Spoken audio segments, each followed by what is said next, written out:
வணக்கம் மாணவர்களே. பதினொன்றாம் வகுப்பு இயற்பியல்ல நம்ம அலகு 7 பார்த்துட்டு இருக்கோம். பொருட்பொருளின் பண்புகள், யூனிட் 7, ப்ராப்பர்ட்டிஸ் ஆஃப் மேட்டர். போன கிளாஸ்ல நாம ஸ்டோக் விதி அப்படின்னு ஒரு இம்பார்ட்டண்ட்டான 5 மார்க் பார்த்தோம். படிச்சிருப்பீங்க. எஃப் இஸ் ஈக்குவல் டு 6 5 நீட்டா ஆர்வி அப்படின்னு படிச்சிருந்தோம். அதுக்கப்புறம் டெர்மினாலஜிட்டி அப்படிங்கிற முற்று திசைவேகம் படிச்சிருந்தோம்.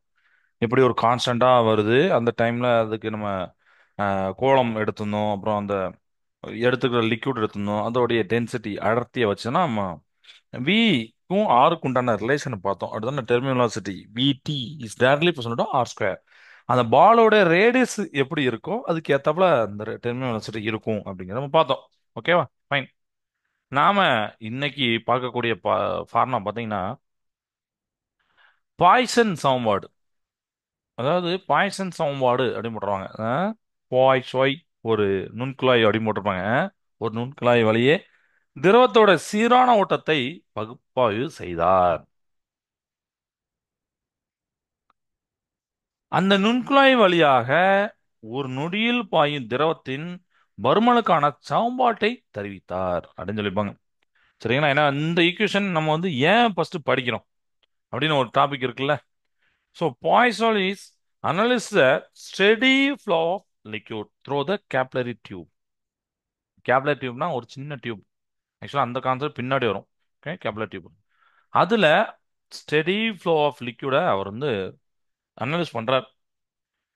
He derived the expression for the volume of the liquid flowing per second through the capillary tube. அவர் ஒரு எக்ஸ்பிரஷன் தராரு. அதாவது வால்யூம் ஆஃப் த லிக்யூட் இந்த பெர் செகண்ட்ல இதுல ஃப்ளோ ஆகும்போது அந்த கேபிலரி டியூப்ல. ஸோ அவருடைய தியரி பார்த்தீங்கன்னா, அவரோட தியரி படி the following condition must be retained while deriving the equation. அவரோட கருத்துப்படி பார்த்தீங்கன்னா சமன்பாட்டை தருவிக்க கீழ்காணும் நிபந்தனைகளை நம்ம கருத்தில் ஃபர்ஸ்ட் கொள்ள வேண்டும். என்ன மாதிரி நிபந்தனை அப்படின்னு நம்ம பார்ப்போம். எப்போதும் நம்ம கன்சிடர் பண்றோம்ல, அதுதான் கன்சிடர் தான் அவங்க சொல்றாங்க. ஃபர்ஸ்ட் ஒன், குழாயின் வழியே திரவத்தின் ஓட்டம் வரிச்சிறு ஓட்டமாக இருக்க வேண்டும். ஓகேவா?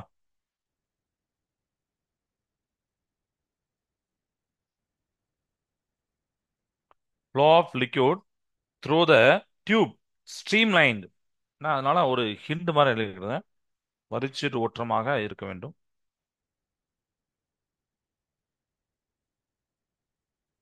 ரெண்டாவது பார்த்தீங்கன்னா the tube is horizontal so the gravity does not influence the flow. Tube ஹரிசாண்டலா இருக்கணும்.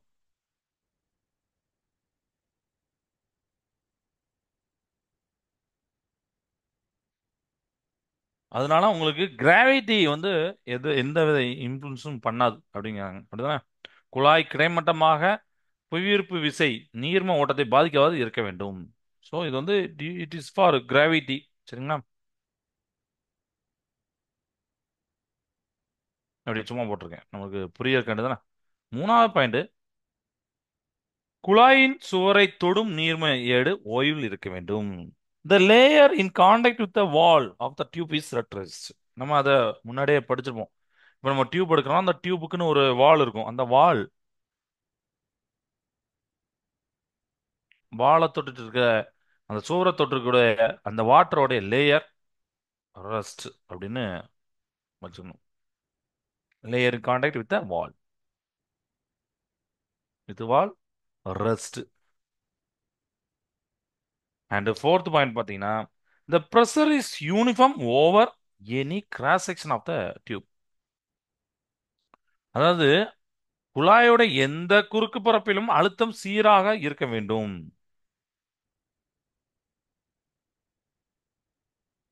Pressure is uniform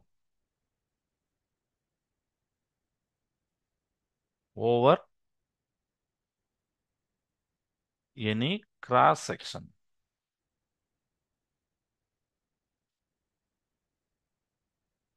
of the view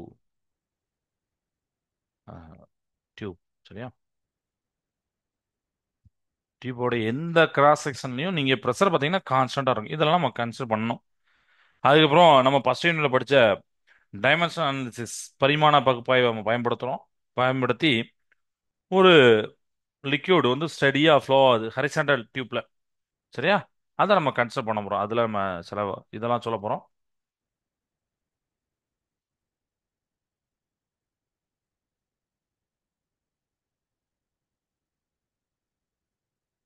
இப்போ டியூப்ல ஹரிசாண்டலா டியூப் ஹரிசாண்டல் இருக்கு. அதுல வந்து அந்த திரவம் வந்து சீராக பாய்கிறது. சரியா?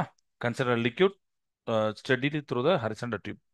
அப்போ இதுல V அப்படின்னு ஒண்ணு சொல்றோம். V is equal to V by T அப்படின்னு போட்டுப்பாங்க.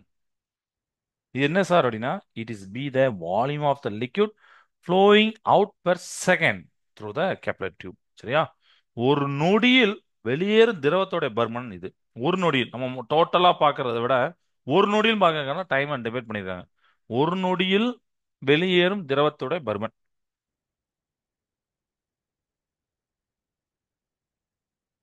Volume of the liquid flowing per second. Flowing per second அப்படின்னு போட்டுரும். சரியா? அப்ப இது எதெல்லாம் டிபெண்ட் பண்ணி இருக்குன்னு பாத்தீங்கன்னா, first one coefficient of viscosity, heat of the liquid. சரியா? இதை டிபெண்ட் பண்ணி இருக்கும். ஏன்னா எல்லா லிக்விட்லையும் ஒரே மாதிரி பெர் செகண்டுக்கு அது வந்து அதோட வால்யூம் இருக்காது. கண்டிப்பா அப்படிதானே? ஏன்னா ஒவ்வொரு லிக்விடுக்கு ஏத்தாப்புல இருக்கு. ஏன்னா ஏன்னா ஒவ்வொரு லிக்விடோட விஸ்காசிட்டி மாறும். So coefficient of viscosity, eta of the liquid. ரெண்டாவது பாத்தீங்கன்னா radius of the tube.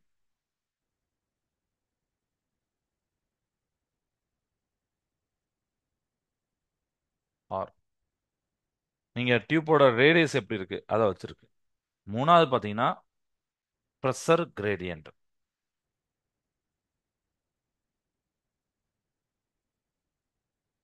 Pressure கிரேடியன்ட்னா என்னன்னா பி பை எல் அப்படின்னு சொல்லுவாங்க. பெர் லென்த்துக்கு ப்ரெஷர் எப்படி இருக்கு, அதான் ப்ரெஷர் கிரேடியன்ட். தமிழ்ல அதை மூணுத்தி சொல்றேன். திரவத்துடைய பாகியல் எண் ஈட்டாக்கு.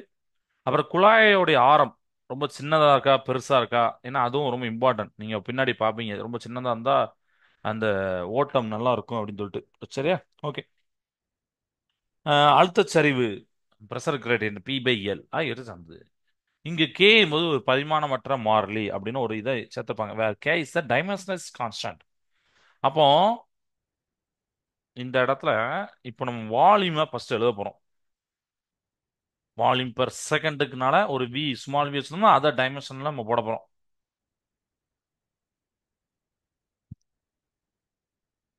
வி அடுத்தனா which is equal to R directly proportional to ஈட்டாக்கு டைரக்ட்லி ப்ரொபோஷனலா இருக்கு, ஆருக்கு டைரக்ட்லி ப்ரொபோஷனலா இருக்கு, அப்புறம் பி பை எல்லுக்கு டைரக்ட்லி ப்ரொபோஷனலா இருக்கு அப்படின்னு சொல்றாரு. நம்ம டைமென்ஷனல் அனாலிசிஸ் பண்ணதுக்கு, பரிமாண பகுப்பாய்வு பண்ணதுக்கு இதுக்கு மேல நம்ம வந்து ஒரு பவர் எடுப்போம். ஞாபகம் இருக்கா? ஸோ இது ஏ, இது பி, ஒரு சி அப்படின்னு இந்த ஆர்டர்ல எடுத்துக்கோங்க. அப்போ இந்த இடத்துல இந்த டைரக்ட்லி ப்ரொபோஷனல் எடுக்கிறதுக்கு ஒரு கான்ஸ்டன்ட் சேர்க்கிறோம். ஸோ கான்ஸ்டன்ட் நம்ம வழக்கம் போல ஏதாவது ஒன்று சேர்க்கறதுக்கு அவங்க சொன்னதே நம்ம சேர்க்கலாம். அதுதான் கே. சரியா? ஏதாவது ஒரு நிமிஷம். கே. ஓகேவா? கே சேர்த்துக்கிட்டு மற்ற எல்லாமே நீங்க போட்டலாம். Eta R P, P by L C. சரியா? அது போட்டுருங்க. இப்போ இது என்னது பருமன், இதெல்லாம் என்னன்னு தெரியும். அப்போ இதோ ஃபர்ஸ்ட் போடுறோம். பருமன். பருமன் பை நேரம் அப்படிதான் volume by time. So volume by time. So volume by time நான் போட்டுறேன். இது வந்து volume formula. Volume by time T. சரியா?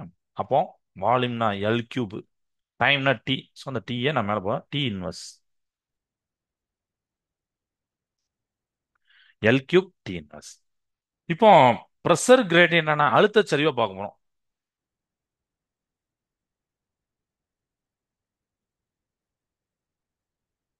அழுத்தம் பை தொலைவு, அதாவது ப்ரெஷர் பை டிஸ்டன்ஸ்.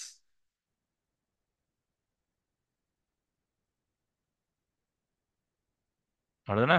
இது ஏன்னா இந்த ஃபார்முலா எழுதிட்டு நீங்க போடுங்க, அதுக்கப்புறம் உங்களுக்கு ஈஸி ஆயிடும். ப்ரெஷருக்கு ஃபார்முலா என்ன, டிஸ்டன்ஸ் என்ன ஃபார்முலா அப்படின்னு வச்சு போடலாம். ஸோ இது வந்து பாத்தீங்கன்னா ML minus two T minus two. ஓகேவா? இது வந்திருக்கும். அடுத்து ஃபைனலா ஈட்டா. இது போக இன்னொன்று இருக்கு, ஆறு இருக்கு. ஆறு ரொம்ப ரொம்ப ஈஸி. இதை மட்டும் நம்ம அஹ், பார்க்கணும், நல்லா பார்க்கணும். ஏன்னா இதோட டைமென்ஷன்ஸ் நம்ம இந்த டைமென்ஷன்ஸ்ல எங்கேயா ஒரு இடத்துல சின்ன தப்பு போட்டீங்க, -1 பதிலா -2 போட்டீங்க, பெரிய ரிசல்ட்ல பெரிய எரர் ஆயிரும். ஓகேவா? அதனால பார்க்கணும். ஈட்டாக்கு பார்த்தீங்கன்னா ml-1 t-1. Okay, it is clear. And as usual நம்ம ஆருக்கு நல்லாவே தெரியும். ரேடியஸு லென்த்து பிரெத்து ஹைட்டு இதெல்லாம் பார்த்தீங்கன்னா இது எள்ளு தான். அதை போட்டோம்னா ஈட்டா மட்டும் நல்லா பார்த்துக்கணும். நிறைய பேர் இந்த இடத்துல மறந்துடுவாங்க. ml-1 t-1 பதிலாக வேற ஏதாவது போட்டாங்கன்னா தப்பாயிடும். சரி, நீட்டா வந்து என்னைய பொறுத்தவரைக்கும் இது ரொம்ப இம்பார்ட்டன்ட். இதுக்கப்புறம் அந்த dv/dx ப்ரெஷரை தெரிஞ்சிங்கன்னா டிஸ்டன்ஸ் பை டி நீங்க போட்டு பை எல்ல போட்டு நீங்க பண்ணிடலாம். ஓகேவா? ரைட். இதெல்லாம் கண்டுபிடிச்ச பிறகு இந்த ஃபார்முலால இதெல்லாம் சப்ஸ்டிட் பண்ணணும். பண்ணலாமா? அதாவது விங்கிற இடத்துல L³ - T, T1. ப்ரெஷர் அப்புறம் கேக்கு கிடையாது, ஈட்டாக்கு இது, ஆருக்கு இது, P/Lக்கு இதெல்லாம் நீங்க போடணும். போடலாமா? இதை அழிச்சிடுறேன்.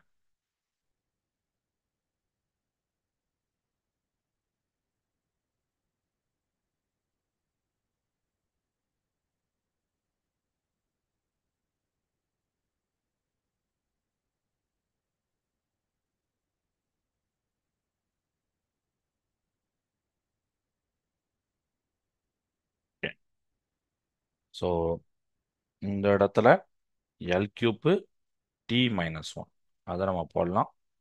விச் இஸ் ஈக்குவல் டு கேக்கு நம்ம போடணும்னா இப்போ. ஓகே, அப்போ ஈட்டாக்கு போட்டலாம். பவர்ல ஏ அதை நீங்க கண்டிப்பா போடணும். ஆர் பவர்ல பி. அப்புறம் ml-2 T-2 இது வந்து பவர்ல சி போடலாமா? ம். இப்போ இந்த இடத்துல பாத்தீங்கன்னா எம் இல்லவே இல்லை. நம்ம பொதுவாக பாத்தீங்கன்னா இந்த MLT மூணு பேரை வச்சு தான் சொல்லணும். ஸோ அதனால எம் வந்து நம்ம இல்லாதனால m⁻0 போட்டுக்கோங்க. ஏன்னா எனிதிங் பவர் 0 வந்து வேல்யூ வந்து ஒன்று அந்த இடத்துல இல்லவே இல்லைன்னு அர்த்தம். அப்போ இது போட்டுக்கலாமா? இப்படி போட்டுட்டேன். இங்க MLT இதெல்லாம் தனித்தனியா கொண்டு வர போறேன். எம்முக்கு பவர்ல என்னெல்லாம் இருக்கு இங்க பாருங்க. எம் உடைய பவருக்கு ஏ இருக்கு. இங்க பாத்தீங்கன்னா எம் ஓட பவருக்கு சி இருக்கு. So m⁻A+C. ஓகேவா? இதை ஒன்று போட்டலாம். அடுத்து பாத்தீங்கன்னா எல்லுக்கு பார்க்கலாம். L⁻-1 இங்க ஏ அதனால -A வரும். L⁻B+B அதனால பி இங்க போடுறேன். L⁻-2C அப்போ -2C அப்படிங்கிற மூணு அண்ணா வரும். அண்ட் ஃபைனலி பாத்தீங்கன்னா டிக்கு இங்க T⁻-1 இன்டு ஏ -A, இங்க -2 இன்டு சி -2C அப்படிங்கிறத போட்டுடலாம். ஓகேவா? இது கிளியர் ஆயிடுச்சு. ஓகேவா? ரைட். இப்போ ரெண்டு சைடும் நீங்க MLT உடைய அந்த பவர்ஸ் அடுக்குகளை கம்பேர் பண்ணும். A+B+C இருக்கக்கூடிய இடத்துல 0 இருக்கு. இதை போடலாம். எல்லுக்கு பக்கத்துல எல்லுக்கு பவர்ல பாத்தீங்கன்னா இந்த இடத்துல 3 இருக்கு. ஸோ 3 போட்டுக்கலாம். அண்ட் இங்க பாத்தீங்கன்னா -A -2C இருக்கு. விச் இஸ் ஈக்குவல் டு இந்த சைடு -1 இருக்கு. இதெல்லாம் போட்டுக்கலாமா? ஓகே. இதுல எப்படி சார் நான் வந்து ஏவோட விலையோ சியோட விலையோ பியோட விலையை கண்டுபிடிக்க முடியும் அப்படின்னு நீங்க நினைக்கலாம். நல்லா பாருங்க. இதுல ஏதாவது ஏன்னா நமக்கு இதுக்கு முன்னாடி பாத்தீங்கன்னா சில ஈக்குவேஷன்ஸ் ரொம்ப ஈஸியா இருக்கும். ஏதாவது ஒரு இதுல டேரக்டா A=1 வந்துடும். அதனால A1 வந்துட்டுனா பியை கண்டுபிடிப்பீங்க. பி வந்துட்டுனா அடுத்து சியை கண்டுபிடிக்கலாம். பட் இங்கே A+C இங்க A-2C இப்படி வராது சார். ஏதாவது ஒரு ஏ இல்ல பி சி வெளியே நம்மளால பண்ண முடியாது நீங்க நினைக்கலாம். அதுக்கு தான் இந்த ஈக்குவேஷனை நம்ம சால்வ் பண்ணோம். சால்வ் பண்ணனா எப்படி? நம்ம 10th மேக்ஸ்லலாம் படிச்சுட்டு வந்தோமா, குவாட்ரடிக் ஈக்குவேஷன் கியூபிக் ஈக்குவேஷன் படிச்சிருப்பீங்க அப்படிதானே? ஸோ அந்த மாதிரி ஈக்குவேஷன் நம்ம யோசிக்கணும். எப்படி யோசிக்கலாம்? A+C எடுத்துக்கிறேன் விச் இஸ் ஈக்குவல் டு 0. இந்த A+2C எடுக்கணும் அப்படிதானே? அப்போ இங்கே எடுத்துக்கிறேன் எப்படி எடுத்துக்கிறேன்? இந்த ரெண்டு ஈக்குவேஷனும் சால்வ் பண்ணணும்னா இங்க சி இருக்கு, இங்க வெறும் சி, இங்க 2C இருக்கு, இங்க வெறும் சி தான் இருக்கு. ஸோ 2ஆல எல்லாத்தையும் மல்டி பண்ணுமா? அப்ப 2ஆல மல்டி பண்ணா 2A அண்டு 2C. 0 கூட மல்டி பண்ணாலும் 0 தான், அதனால பிரச்சனை இல்லை. இப்போ இந்த ரெண்டு ஈக்குவேஷன் இப்படி வந்தாச்சு. இதை ரெண்டையும் ஜஸ்ட் நீங்க ஆட் பண்ணா போதும். சில டைம்ல கழிக்க வேண்டியிருக்கும், சில டைம்ல ஆட் பண்ண வேண்டியிருக்கும். ஆட் பண்ணா போதும், ஏன்னா இந்த ரெண்டுமே கேன்சல் ஆயிரும். நல்லா பாருங்க, 2c கேன்சல் ஆயிரும். அப்போ 2a மைனஸ் ஏனா எவ்வளவு? வெறும் ஏ தான், ஏன்னா 2a இருந்து ஏ கழிக்கிறோம். பெரிய நம்பரோட சைன் ஏ தான். -1 வந்துட்டா. ஏக்கு பவர் மைனஸ் வந்துட்டா, ஏக்கு வந்து ஒன்னு வந்துட்டு. அப்ப ஏக்கு -1 வந்துட்டுனா சிக்கு என்ன வரும்? ஏன்னா சி சிக்கோட்டு மைனஸ் ஏ. நல்லா பாருங்க, சி சிக்கோட்டு மைனஸ் ஏ. அப்போ சிக்கு மைனஸ் ஏனா -1 இன்ட்டு -1 1.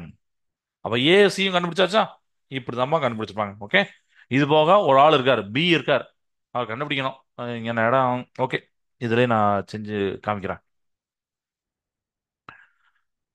மைனஸ் ஏக்கு பதிலா இது இங்க போட்டிருக்கேன், ஆரோ மார்க் போட்டிருக்கேன். மைனஸ் ஏக்கு பதிலா ஏக்கு பதிலாக தான் -1. ஸோ மைனஸ் ஏனா -1 அப்படின்னு போட்டுக்கோங்க. பி போட்டுக்கோங்க, -2 போட்டுக்கோங்க. சிக்கு பதிலாக ஒன்று போட்டுக்கோங்க, விச் இஸ் ஈக்குவல் டு 3. இதை தான் போடணும். வேற இங்க நான் வந்து போட்டிருந்தேன், அதே ஏரியால போட முடியல. ஓகேவா, இவ்வளோ போட்டுக்கலாம். பட் இதை பார்த்தா நல்லா புரியும் உங்களுக்கு. உங்களுக்கு -1 into +1 plus P -2 equal to 3. ஒன்னையும் -2யும் நீங்க வந்து கழிக்கிறீங்க. ஆக்சுவலி -2ல இருந்து ஒன்னை பண்றீங்க அப்படின்னா, ஒன்னை கூட்டுறீங்க அப்படின்னா என்ன அர்த்தம்? -1 தான். So -1 plus P which is equal to 3. P தேவைன்னா இந்த -1 அந்த சைடு போயிடும், +1 மாறிடும். ஸோ 3 + 1, 3 + 1 வந்து 4. அப்ப ஏ வந்துட்டு, சி வந்துட்டு, பி வந்துட்டு, இப்படிதான்பா அவங்க கண்டுபிடிச்சிருப்பாங்க. சரியா? நம்ம வந்து யோசிச்சு பார்க்கலாம். ஓகே, இந்த மாதிரி வரலாம்னா எப்படி சால்வ் பண்ணலாம்? நம்மளுடைய 10th மேக்ஸ் குவாட்ரேட்டிக் ஈக்குவேஷன் படிச்சிருப்போம்னா அதுல இருந்து நம்ம கொண்டு வந்துடலாம். ஓகேவா? ரைட். இப்போ ஏ பி சி கண்டுபிடிச்சாச்சு. What is the use? இத நம்ம பார்த்தோம்னா போன இந்த அழிச்சிருந்தோம்ல, அதுல eta power A R power B அதுல சப்ஸ்டிட் பண்ண போறோம். பண்ணலாமா? இது ஃபுல்லா அழிச்சிருந்தேன்.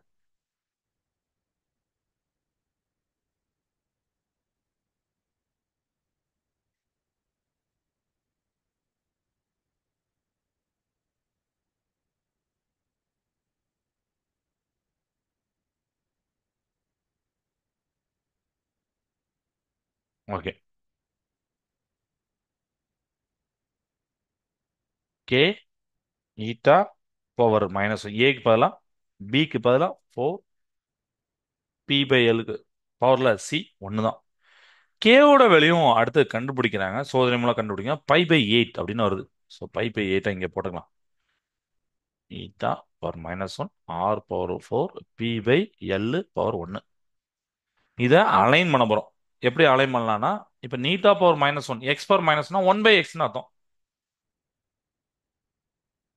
1/8 தான் பண்ணலாம்.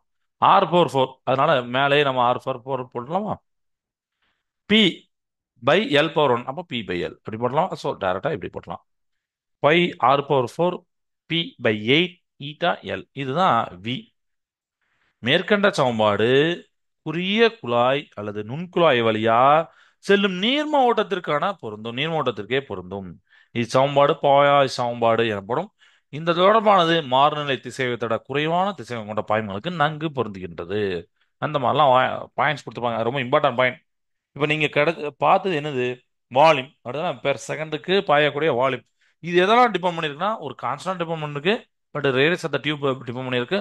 ப்ரெஷர், அப்போ ப்ரெஷர் கிரேடியன்ட் பி/எல்ங்கிறது, அப்புறம் அந்த விஸ்காசிட்டி கோஎஃபிஷியன்ட் விஸ்காசிட்டி, இதெல்லாம் டிபெண்ட் பண்ணி தான் அந்த வால்யூம் பெர் பெர் செகண்ட் இருக்கு. பருமன், சரிங்களா? ஒரு நொடிக்கு எவ்வளவு பருமன்ல பாயுது அப்படிங்கிறது டிபெண்ட் பண்ணியிருக்கு.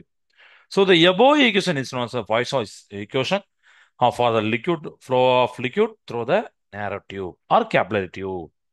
This relation holds good for the fluid whose velocity are lesser than the critical velocity. நீங்க VC அப்படின்னு நம்ம படிச்சிருந்தோம் முன்னாடி. அப்படிதானே? Streamline flow, turbulent flow அப்படின்னு சொல்லிட்டு. சுழற்சி ஓட்டம், வரிச்சு ஓட்டம். அதில் விசிக்கு கீழே உள்ள லிக்விடுக்கு தான் பொருந்தும். அது நம்ம ஆரம்பத்தில் அப்படிதான் படித்தோம், ஒரு ஸ்ட்ரீம் லைன் ஃப்ளோவாக நம்ம கன்சிடர் பண்ணுன்னு சொல்லிட்டு. ஸோ இருந்தாலும் அவங்க கேட்குறாங்க, ஒரு ஏதோ இன்டர்வியூலையோ ஒரு எக்ஸாம் கேட்குறாங்க, இந்த மாதிரி Poisson equation is valid for அப்படின்னு போடுறாங்க. நம்ம ஒன்னே ஆ எல்லா ஃப்ளூயிடுக்கும் ஒபே ஆகும் அப்படின்னு சொல்ல விட தப்பு. கரெக்டா? ஒரு 1 மார்க்கோ 4 மார்க்கோ கேன்சல் ஆயிரும், போயிடும். அப்போ அப்போ என்ன பண்ணும்? Which is goods for only lesser அந்த கிரிட்டிக்கல் வெலாசிட்டி அப்படின்னு நீங்க ஞாபகம் வச்சுக்கணும். ஏன்னா சின்ன சின்ன பாயிண்ட்ல ரொம்ப பெரிய மீனிங் இருக்குப்பா. அது எப்போ அந்த மீனிங் வரும்னா, நீங்க எங்கேயோ எக்ஸாம் எழுத போது, காம்படிட்டிவ் எக்ஸாம்ல கேட்கும் போது, இல்ல இதுல ஏதாவது இன்டர்வியூல கேட்கும் போது தான் நமக்கு தெரியும். ஆஹா, நம்ம இந்த இடத்துல நம்ம சாதாரண நினைச்சோமே அந்த பாயிண்ட்லாம் இப்போ கேட்காங்க அப்படின்னு சொல்லிட்டு நிறைய எக்ஸாம் பார்த்தீங்கன்னா நம்ம புக்ல சரியா படிச்சிருக்க மாட்டோம். இந்த கண்டிஷன்லாம் படிச்சிருக்க மாட்டோம். எங்கெங்க வேலிட் ஆகும், எந்தெந்த லிக்விடுக்கு வேலிட் ஆகும், நம்ம அங்க சும்மா போயிரும். கடைசி அங்க அந்த கொஸ்டின் கரெக்டாக கேட்டு வச்சிருப்பாங்க. நமக்கு கரெக்டாக நம்ம ஏதோ தப்பா ஆன்சர் பண்ணிட்டு வந்துடும். ஸோ இதெல்லாம் நடக்கும். Okay, right. அப்போ இப்போ ஒரு 5 மார்க் கொஸ்டினும் நமக்கு கிளியர் ஆயிடுச்சு. பாய்சன் சாம்பாடு, ஓகேவா?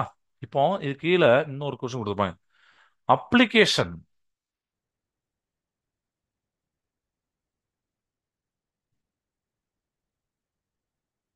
பாகுநிலையோட பயன்படுத்தலாம். அப்ளிகேஷன் ஆஃப் விஸ்காசிட்டி அடிக்கடி கேட்கக்கூடிய ஒரு 2 மார்க். அந்த 2 மார்க்கை, சாரி, அடிக்கடி கேட்க ஒரு 3 மார்க். அந்த 3 மார்க் அப்படியே நான் பாயிண்ட் பாயிண்ட் எழுதுறேன். ஏன்னா ரீகால் பண்றதுக்கு நல்லா இருக்கும். The importance of viscosity can be understood from the following example. பாகுநிலையோட முக்கியத்துவத்தை நம்ம பார்க்கலாம்.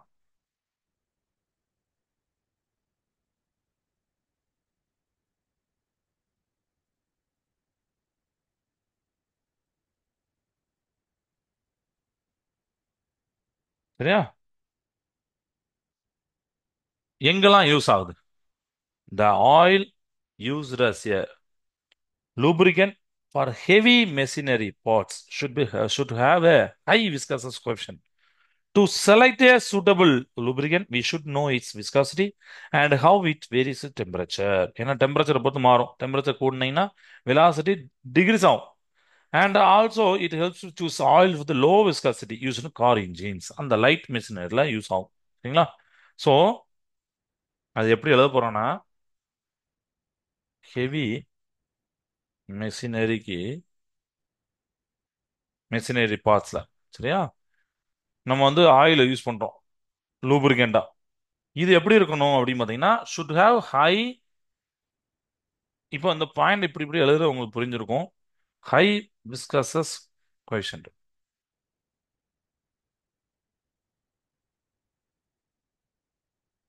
சரியா? அப்போ நீங்க ஒரு சூட்டபிளான லூப்ரிகண்ட்டை சூஸ் பண்ணணும் அப்படின்னா உங்களுக்கு அந்த விஸ்காசிட்டி தெரியணும். அது எப்படி டெம்பரேச்சர் பொறுத்து மாறுதுன்னு தெரியணும். மாறணும் அப்படின்னு இருக்கு. இதே மாதிரி ஹெவி மெஷினரி, லைட் மெஷினரிக்கு பார்த்தீங்கன்னா,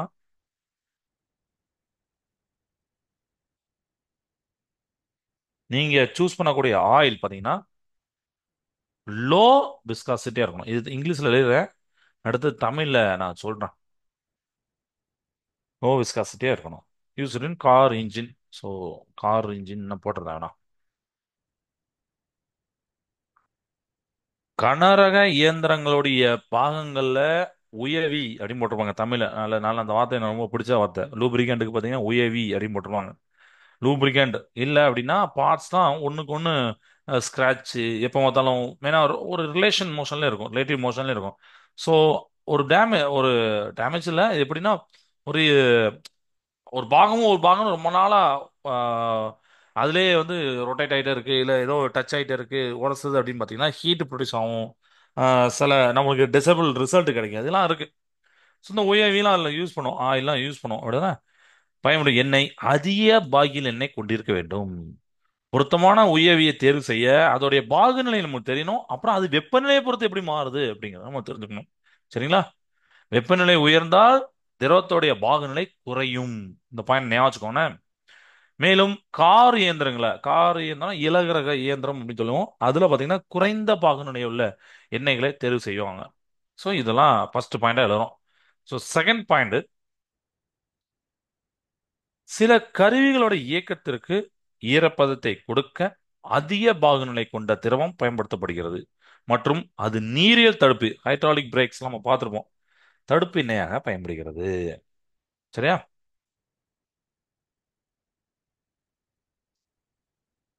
highly viscous liquid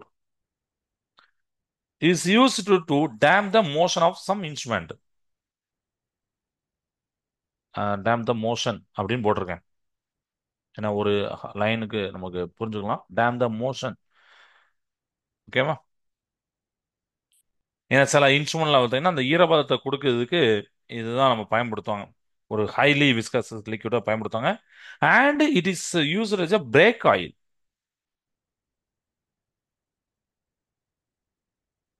hydraulic பிரேக்ஸ்ல.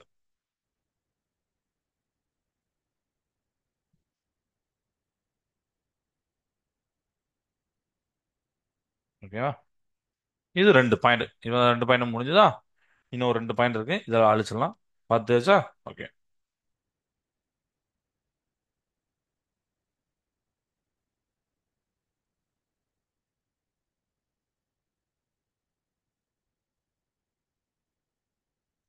Third point பார்த்தீங்கன்னா நம்மளோட பிளட் சர்க்குலேஷன் சொல்லியிருப்பாங்க. பிளட் சர்க்குலேஷன்ல பிளட் சர்க்குலேஷன் ரொம்ப ரொம்ப முக்கியம். அதுதானே? அந்த பிளட் சர்க்குலேஷன்ல through arteries and veins depends upon viscosity of fluids.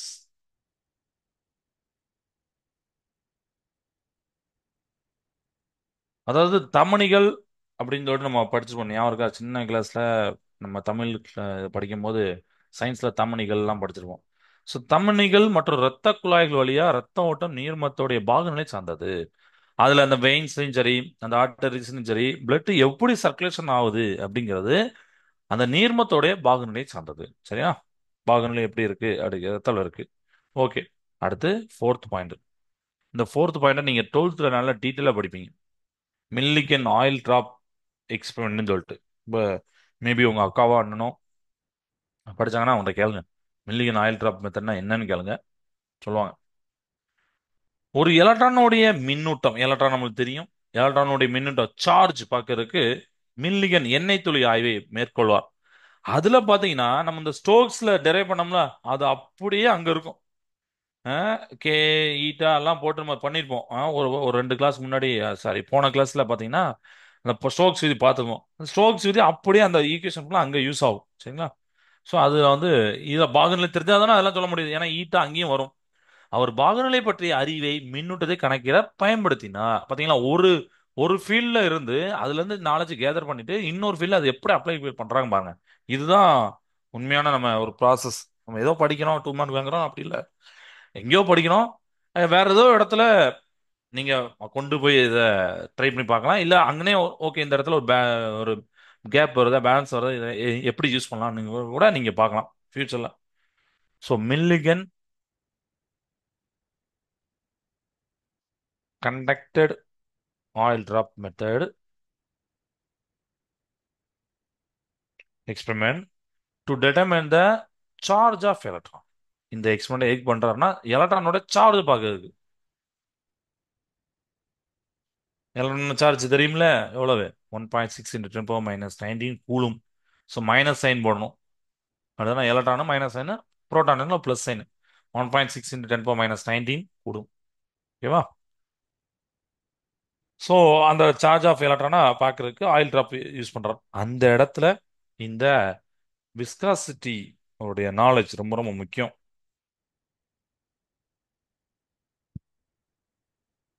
Viscosity used அப்படின்னு போட்டிருக்கேன். To determine the charge. ஓகேவா? ரைட். ஸோ இந்த ஒரு 3 மார்க்கும் நீங்க பார்த்தாச்சு. இதுக்கு அடுத்த டாபிக்ல பார்த்தீங்கன்னா சர்ஃபேஸ் டென்ஷன். சர்ஃபேஸ் டென்ஷனை அஃபெக்ட் பண்ணக்கூடிய ஃபேக்டர்ஸ் அஃபெக்ட் சர்ஃபேஸ் டென்ஷன் அது பாருங்க. Surface tension, surface energy, angle of contact, இதெல்லாம் ரொம்ப ஈஸியான டாபிக் தான். நாம அடுத்த கிளாஸ்ல ஆக்சுவலி பார்த்தீங்கன்னா உங்களுக்கு surface tension by capillary rise மெத்தட்னு ஒரு கொஸ்டின் இருக்கு. ரொம்ப இம்பார்ட்டன்டான ஒரு 5 மார்க் கொஸ்டின். அது அடிக்கடி கேட்கக்கூடிய கொஸ்டின். அதில் அப்ளிகேஷன் ஆஃப் சர்ஃபேஸ் டென்ஷன் அதெல்லாம் இருக்கு. அதுக்கடுத்து ஒரு இம்பார்ட்டன்டான 5 மார்க் இருக்கு, பெர்னாலிஸ் தியரம். நீங்க ஆல்ரெடி எக்ஸாம்ல இப்போ எழுதிருப்பீங்க. பெர்னாலி தியரம் அடிக்கடி கேட்கக்கூடிய கொஸ்டின், நல்லா ஈஸியான கொஸ்டின். அதுக்கு சிமுலேஷன்லாம் இருக்கு. அதை நம்ம அடுத்த கிளாஸ்ல வரக்கூடிய ஒரு 2 கிளாஸ்ல இந்த யூனிட்டை நம்ம முடிச்சிடலாம். ஓகேவா? ஸோ நம்ம இப்போ சர்ஃபேஸ் டென்ஷன் அதை லேசா ஒரு கோ த்ரூ பண்ணலாம். பரப்பு விசை. ஏன்னா மீதி உள்ள ஒரு பெரிய பெரிய டாபிக் தான் எல்லாமே. அது இப்போ ஸ்டார்ட் பண்ணா இதாகாது, கம்ப்ளீட் ஆகாது. அதை வரக்கூடிய கிளாஸ் நம்ம பார்த்துக்கலாம். சர்ஃபேஸ் டென்ஷன் நம்ம புக்கில் உள்ளதை அப்படியே கோ த்ரூ பண்ணும். Surface tension. இந்த சர்ஃபேஸ் டென்ஷன், பரப்பு இழுவிசை. ஏன் சார் பரப்பு இழுவிசை சொல்றாங்க அப்படின்னு பாத்தீங்கன்னா, ஒரு ஜென்ரலா ஃபர்ஸ்ட் சொல்லிடுறேன். அதுக்கப்புறம் நம்ம புக்கில் உள்ள படிப்போனே. இப்போ நீங்க ஒரு வாட்டர் எடுக்கிறீங்க. இப்போ ஆக்சுவலி எல்லாமே மூலக்கூறுகள், மாலிகுல்ஸ். இதெல்லாம் கனெக்ட் பண்றதுனால இப்படி லெவல் அப்படி போட்டுப்போம். நம்மளுடைய இப்படி லெவலில் போடுறோமோ ஏன்னா இப்படிதான் எல்லாமே கனெக்ட் பண்ணிக்கூட தான். நம்ம இது பார்த்தீங்கன்னா ஆவியா மாறும் அப்படின்னு படிச்சிருப்போம். பட் ஆவியா மாறுறது 100 டிகிரி செல்சியஸ் தான் அப்படின்னு நம்புவோம். அப்படி கிடையாது. சாதாரண 25 டிகிரி செல்சியஸ்லயே பார்த்தீங்கன்னா கொஞ்சோண்டு அந்த சர்ஃபேஸ்ல இருக்கிற மாலிகூல்ஸ் பார்த்தீங்கன்னா எவாபரேட் ஆகி போயிருக்கும். 25, 30, 40 எளியவனு போயிருக்கும். சன்னோட வெளிச்சத்துல கூட அந்த லைட் எனர்ஜில கூட அது போகும். ஓகேவா? ரைட். எது போகும்னா அந்த சர்ஃபேஸ்ல உள்ளதான் போகும். அடியில் உள்ளது போகாது. இதுல அடியில் உள்ளது போகாது. எவாபரேட் ஆகி போகாது. சர்ஃபேஸ்ல உள்ளதான் போகும். சரியா? அண்ட் அந்த சர்ஃபேஸ்ல இருக்கிற மாலிகுல்ஸ் தான் பாத்தீங்கன்னா கீழே உள்ள இந்த லேயர்ஸ் உள்ள அந்த லேயர்ஸ்ல இருக்க மாலிகுல் தான் பிடிச்சி இழுத்துட்டே இருக்கும். லிக்யூட் எஸ்கேப் ஆகணும் மூடாம தடுக்கும். அதுக்கு சப்போஸ் எனர்ஜி வந்ததுன்னா அது எஸ்கேப் ஆகி போயிடும். சரிங்களா? கொஞ்சோண்டு எனர்ஜி கிடைச்சாலே போதும். அந்த சர்ஃபேஸ் டென்ஷன் சர்ஃபேஸ் மட்டும் தான் நம்ம பார்க்கறோம். உள்ள போய் பார்க்க போறது கிடையாது. அதனால பேரே சர்ஃபேஸ் டென்ஷன். சர்ஃபேஸ்ல இருக்கிற லேயரை தான் நம்ம படிக்க போறோம். ஓகேவா? ஸோ அடர்த்தி, பரப்பு விசை போன்ற இயற்பண்புகள் காரணமாக ஒரு சில திரவங்கள் ஒன்றாக கலப்பதில்லை அப்படின்னு சொல்லிப்பாங்க. அப்படிதானே? டிஃப்ரெண்டான லிக்விட் வந்து டு நாட் மிக்ஸ் டுகெதர். இது நீங்க எங்க பார்க்கலாம்? கொஞ்சோண்டு தண்ணி எடுத்துக்கோங்க, கொஞ்சோண்டு கெரசின் எடுத்துக்கோங்க, ரெண்டையும் மிக்ஸ் பண்ணி பாருங்க, மிக்ஸ் ஆகாது. ஒரு லிக்விடுக்கு மேல இன்னொரு லிக்விட். ஆக்சுவலி பாத்தீங்கன்னா வாட்டர் கீழே இருக்கும். ஏன்னா வாட்டருடைய அடர்த்தி அதிகம். வாட்டர் கீழே இருக்கும், அதுக்கு மேல ஆயில் இருக்கும். அந்த கெரசின்லாம் இருக்கும். அதுதானே? ஏன் இது மிக்ஸ் ஆகல? Mercury does not wet the glass but water sticks to it அப்படின்னு போட்டிருப்பாங்க. மெர்க்குரி நீங்க பார்த்துப்பீங்க, சில்வர் கலர்ல இருக்கும், உருண்டு ஓடும், எதுலையுமே ஒட்டாது. அப்படிதானே? பாதரசம் அப்படின்னு சொன்னா இன்னும் கொஞ்சம் நல்லா புரியும். கண்ணாடியில் ஒட்டாது, ஆனா நீர் வந்து ஒட்டும். நீரானது தண்டுகள் வழியாக இலைகள் வரை மேலேறும். நம்மளுக்கு இலைகளுக்கெல்லாம் தண்ணி போறது காரணமே இந்த ஸ்டெம்மு தான். இதுதானே? Through the stem. They are mostly related to the free surface of the liquids. இதெல்லாம் புரியுதா? ஏன் சொல்றேன். இதெல்லாம் எங்க நடக்குதுன்னு பாத்தீங்கன்னா, அவை பெரும்பாலும் திரவங்களுடைய மேற்பரப்புகளோட தொடர்பு கொண்டவையாக இருக்கின்றன. திரவங்களுக்கு வரையறுக்கப்பட்ட வடிவம் கிடையாது. அதுக்கு இன்னும் டெஃபினட் ஷேப் கிடையாது. அப்படிதானே? ஒரு டம்ளர்ல ஊத்துறீங்க, திடீர்னு இன்னொரு பெரிய பாத்திரத்தை ஊத்துறீங்க, அதுக்கு ஏற்ற ஷேப்பா மாறுது. ஆனா பருமன் உண்டு. 1 லிட்டர் நீங்க எடுத்துக்கீங்கன்னா அந்த 1 லிட்டர் தான் வரப்போகுது. 1 லிட்டர் வாட்டர் கேன வாங்கிட்டு நீங்க டம்ளர் வேணா வேற வேற டம்ளர் எடுக்கலாம். ஆனா கண்டிப்பா 1 லிட்டர் தானே இருக்கப்படுது. அதனால வால்யூம் அப்படிதான் இருக்க போகுது. எனவே அவற்றை கொள்கலனில் ஊற்றும் போது அவை தகைவற்ற மேற்பரப்பை பெறுகின்றன. இப்ப புரியுதா? நீங்க வந்து ஒரு கண்டெய்னர்ல ஊத்தும் போது அதுக்கு பாத்தீங்கன்னா இந்த சர்ஃபேசஸ் ஹாவ் சம் இதை சொல்றேன். Hence they acquire free surface. அதுக்குன்னு ஒரு ஃப்ரீ சர்ஃபேஸ் உருவாகுது when poured into a container. அப்போ சர்ஃபேசஸ் அங்கே கிரியேட் ஆகும்போது they have some additional energy. அதுதான் சர்ஃபேஸ் எனர்ஜி. சர்ஃபேஸ்ல ஃபார்ம் ஆகும் போதே அதுக்கு என்ன இருக்கு? ஒரு சர்ஃபேஸ் எனர்ஜி இருக்கு அப்படிங்க. மேற்பரப்பை பெறுகின்றன. மேற்பரப்பான கூடுதலாக ஆற்றலை பெறுகிறது. அது மேற்பரப்பு ஆற்றல் எனப்படுகிறது. மேற்கண்ட பரப்பு நிகழ்வுக்கு காரணம் பார்த்தீங்கன்னா பரப்பு விழுச்சி தான். திஸ் பிஹேவியர், இந்த ஃபினாமினா எல்லாம் என்ன இருக்கு பார்த்தீங்கன்னா பிகைன் the effect is called surface tension. ஏன் சார் அது பின்னாடி எவ்வளவு எனர்ஜி இருக்கு, அந்த சர்ஃபேஸ்ல எனர்ஜி இருக்குன்னா காரணம் சர்ஃபேஸ் டென்ஷன். லேப்லாஸும் காஸும் பார்த்தீங்கன்னா இதுக்கு ஒரு தியரியை ஃபார்ம் பண்றாங்க. Surface and motion of the liquid. நிறைய வேரியேஷன் சுச்சுவேஷன்ல நம்மளுக்கே தெரியும். ஒரு லிக்விட் எடுத்தீங்கன்னா அந்த மாலிகுலாம் பார்த்தீங்கன்னா ஒரு சாலில இருக்க மாதிரி ஃபிக்ஸ்டா இருக்காது. அப்படின்னா மூலக்கூறு பார்த்தீங்கன்னா கொஞ்சம் கொஞ்சம் வைப்ரேட் ஆகும், அங்கேயும் போயிட்டே இருக்கும். They are free to move. அப்படிதானே? அப்போ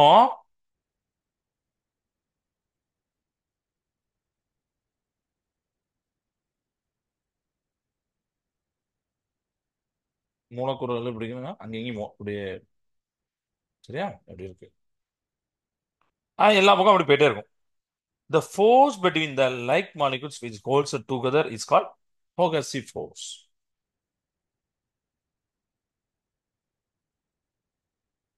அதாவது நீர்ம மூலக்கூறுகள் திடப்பொருளில் உள்ளது போல இருக்க பிணைக்கப்பட்டிருப்பதில்லை. அவை எளிதாக அங்கங்க நகரும். ஒரு திரவத்தில் உள்ள ஒரே வகையான நீர்ம மூலக்கூறுகளுடைய ஏற்படும் விசையானது ஓரின கவர்ச்சி விசை, தட் இஸ் கோகசிவ் ஃபோர்ஸ் அப்படின்னு சொல்லிப்பாங்க. ஒரு நீர்மத்துல அந்த நீர்மத்துல உள்ள மூலக்கூறுகள் இந்த திடப்பொருளை, இந்த கிளாஸ் உடைய வாலை தொடும் போது, இது ஏன்னா இது சாலிட், இதை தொடும் போது, திடப்பொருளை தொடும்போது திரவ மற்றும் திடப்பொருட்கள் மூலக்கூறுகள் வேறின கவர்ச்சி விசை, அதுதான் அட்கசிவ் ஃபோர்ஸ் என்று கவர்ச்சி விசையை பெறுகின்றன.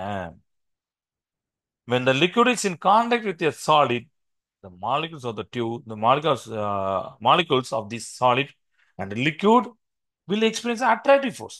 இப்போ புரியுதா? This is adhesive force. இந்த ரெண்டு வார்த்தையும் ஞாபகம் வச்சுக்கோங்க. நீர்ம மூலக்கூறுகளுக்கு உண்டானது கோகசிவ் ஃபோர்ஸ். சாலிட்ல மோதும் போது அங்க அங்க ஒரு அட்ராக்ஷன் ஃபோர்ஸ் இருக்கு, அது வந்து adhesive force. These molecular forces are effective only when the distance between the molecules is very small effort அப்படின்னு சொல்லிப்பாங்க. ஏன்னா இந்த ஃபோர்ஸஸ்லாம் எப்போ சார் இருக்கும்னா எல்லா டைம்ல இருக்குமானா இல்ல. உங்களுக்கு வந்து கொஞ்சம் டிஸ்டன்ஸ் ரொம்ப கம்மியா இருக்கும்போது, அதாவது 1 ஆம்ஸ்டாங், அதாவது 10 ஆம்ஸ்டாங் போட்டிருப்பாங்க, அப்படிதானே? 10 பவர் -9 மீட்டர், ஏன்னா 10 பவர் -10 மீட்டர்னா 1 ஆம்ஸ்டாங் அப்படிங்கிறது தெரியும் நம்மளுக்கு, ஓகே? அதனால அதை சொல்லியிருப்பாங்க. ஸோ என்ற குறுந்தொலைவுக்கு மட்டுமே செயல்படும். நீங்க ஹீட்டை கொடுத்தீங்கன்னா அந்த பாண்டு வந்து பிரேக் ஆயிரும். அனைத்து திசைகளும் இவ்வகையான மூலக்கூறுடைய விசைகள் செயல்படும் தொலைவானது கவர்ச்சி புலம், ஸ்பியர் ஆஃப் இன்ஃப்ளூயன்ஸ் எனப்படுகிறது. இப்புலத்துக்கு அப்பால் உள்ள விசைகள் புறக்கணிக்கப்படுகின்றன அப்படின்னு சொல்லிப்பாங்க. ஓகேவா? இதெல்லாம் பார்த்துக்கலாம். இப்போ அவங்க என்ன சொல்றாங்கன்னா, ஒரு 3 விதமான லிக்யூட் எடுக்க சொல்லியிருக்காங்க, ABC அப்படின்னு சொல்லிட்டு.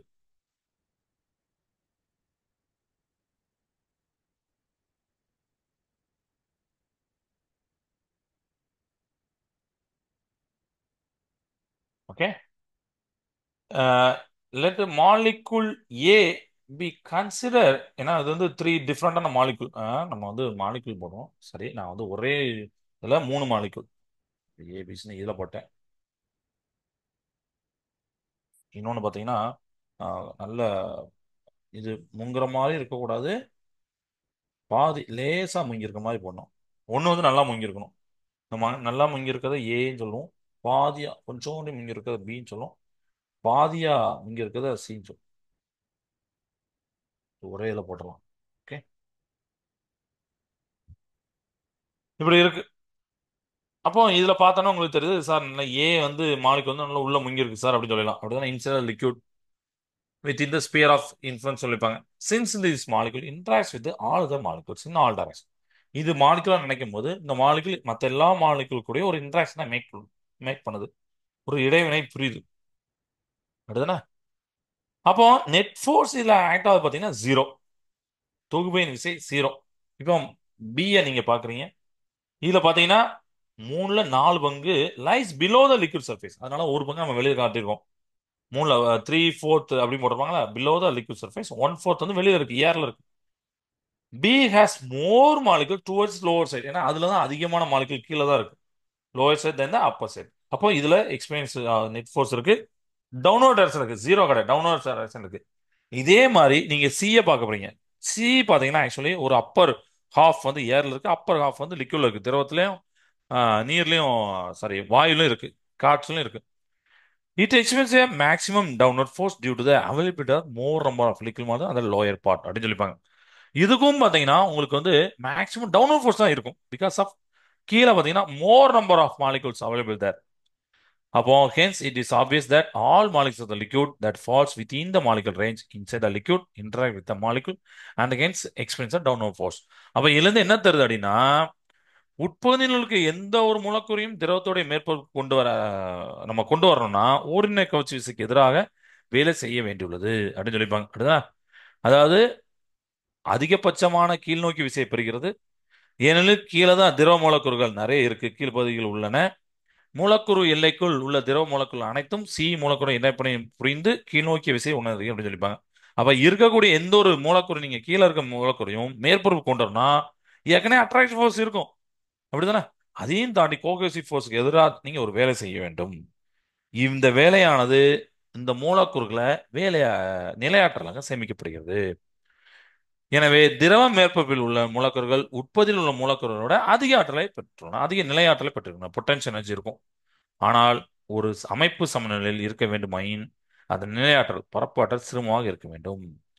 எனவே உறுதி சமநிலையில் இருக்க திரவமானது சிறும எண்ணிக்கையிலான மூலக்கூறுகளை பெற முயலும்.